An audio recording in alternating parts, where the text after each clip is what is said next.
We're frequently asked by established business professionals, where does the money come from to support the market values of crypto and Web3 ecosystems? In other words, who pays? The answer, of course, like so many other good questions, is, well, it depends. Now that we've covered the crypto and Web3 basics in the previous video, let's spend some time exploring a few more advanced Web3 topics that will help us understand and answer this valuation question. My name is Randall Hancock. I am the CEO of Accelerating Biz. In this video, part of the Web3 for TradBiz Executives and Investors series, we'll take a look at value exchange models, tokenomics, CrossChain Bridges, and security considerations. Let's start with value exchange models. All Web3 ecosystems involve multiple participants who interact with and create value for each other and the broader network. Think about Web3 ecosystems as focused economies, where participants are coordinated and incentivized to create value around specific use cases. Value exchange models show how value is transferred between stakeholders to achieve an ecosystem's objectives. These stakeholders frequently include a diverse set of participants, including end users, developers, foundations, DAOs, validators, oracles, and investors. Users are the individuals, organizations, or even software bots that are the primary beneficiaries of an ecosystem's use case, such as people acquiring, storing, or spending a crypto asset.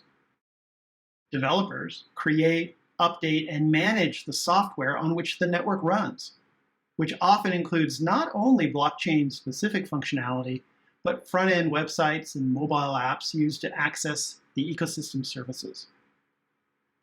Some ecosystems have established nonprofit foundations in jurisdictions like Switzerland that play a role in guiding and funding the ecosystem's development. Others have organized around decentralized autonomous organizations, or DAOs, which we will discuss later. Layer 1 and 2 blockchains need some combination of miners, validators, and/or nodes, depending on the type of consensus mechanisms that they use. Oracles may be used to provide validated external information that the ecosystem smart contracts need to function, such as a crypto asset's current market value or market price. Investors. They provide capital to the ecosystem in exchange for tokens that have the potential to appreciate over time, comparable to the roles venture capital and private equity firms play in the TradBiz world. Tokenomics are mechanisms for driving ecosystem value. Just like traditional economies are based upon economic principles, so too are Web3 ecosystems. Tokenomics are the mechanisms for creating, allocating, distributing, using, and exchanging tokens within these economies. In this sense, designing and governing a Web3 ecosystem is a bit like playing the role of a central banker, as one needs to take into consideration concepts like token supply, issuance, distribution, burning, and fee structures. The maximum supply is the highest number of tokens that will ever be in circulation, usually determined upfront in the design of the ecosystem. For example, Bitcoin's maximum supply of 21 million is encoded in the protocol, making it exceedingly difficult to change. Circulating supply refers to the number of tokens that have been issued to date, which in Bitcoin's case is a bit more than 19 million today. Issuance mechanisms determine how tokens are created and issued, differing greatly based upon the consensus mechanisms and use cases of each ecosystem. Once tokens are created, distribution mechanisms guide how they are allocated and distributed to stakeholders, such as rewards or incentives for ecosystem participation. Some ecosystems also have burning mechanisms meant to decrease token supply, which can be used to mitigate inflation or increase the future value of tokens. Finally, there is a wide range of fee structures used to fund ecosystem operations and development. When evaluating the long-term sustainability of Web3 ecosystems, It is important to think about how each ecosystem's tokenomics will impact the token supply curve over time. For example, Bitcoin had high token emissions in its earlier years, gradually decreasing over time with so-called halving rates that occur approximately every 4 years. Other projects, such as alternative Layer 1 EOS and the decentralized exchange Uniswap, are inflationary, with token emissions based on predetermined inflation rates. Many decentralized apps have fixed supplies, with the maximum number of tokens minted at the time of launch. Examples of fixed supply ecosystems include Basic Attention Token and Chainlink.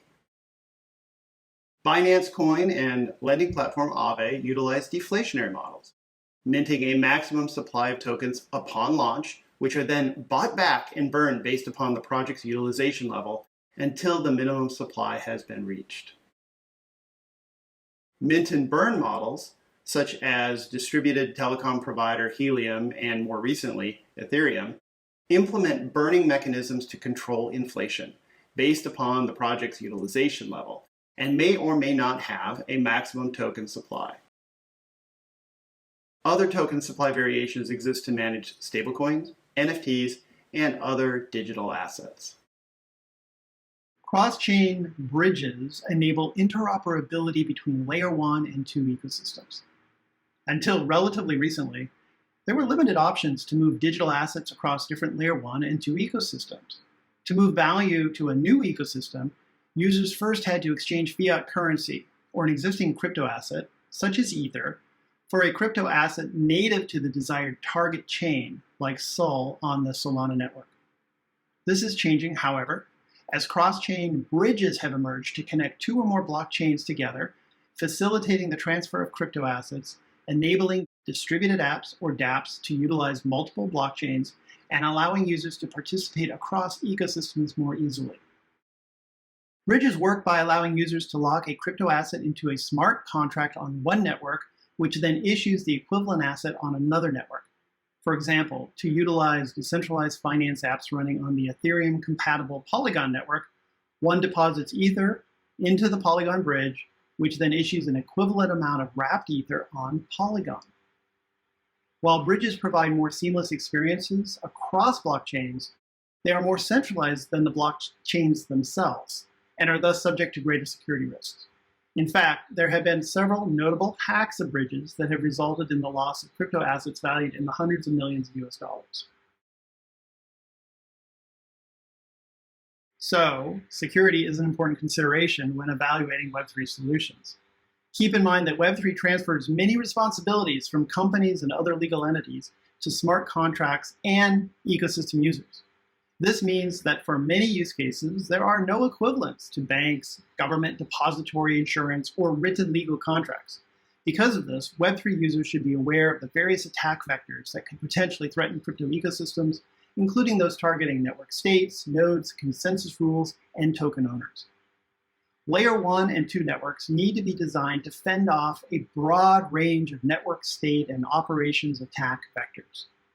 These include double spending attempts to spend the same tokens twice, denial of service shutdowns caused by excessive spamming, 51% attacks where a single entity gains control of a blockchain's consensus, forks that cause permanent divergence of blockchains, and many others.